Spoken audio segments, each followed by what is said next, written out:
John Lloyd Cruz at Isabel hiwalay na raw. At si Ellen Adar na nga ba ang dahilan ng kanilang break-up?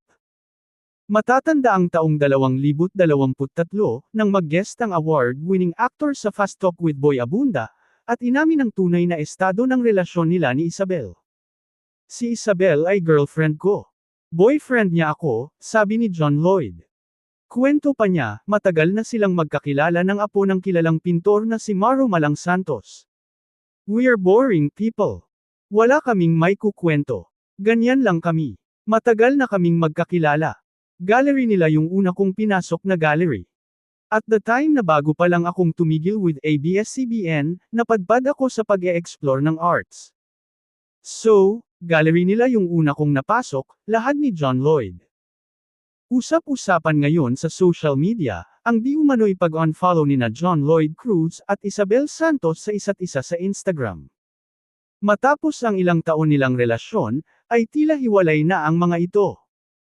Nitong Miyerkules, January 14, biglang naging hot topic kung kumusta na ang lagay ng kanilang relasyon, matapos mapansin ng netizens na naka-unfollow na ang dalawa sa isa't isa.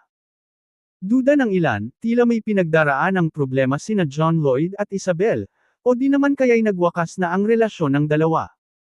Kaya naman marami sa mga netizens ang nais malaman ang katotohanan patungkol sa tunay na nangyari sa dalawa. May mga nagsabi rin, na baka si Ellen Adar na ang dahilan ng kanilang break-up. Dahil kung makikita natin sa social media, ay mukhang nagkakamabutihan na sina Ellen at John Lloyd Cruz, ito'y matapos ang break-up nina Ellen Adarna at Derek Ramsey. Sa kabila ng pangyayari ay makikita pa rin naman ang larawan nila ni Isabel kasama si John Lloyd, nakuha sa Milan nitong October 2025. Sa ngayon ay wala pang pahayag ang dalawa hinggil sa namumuong issue.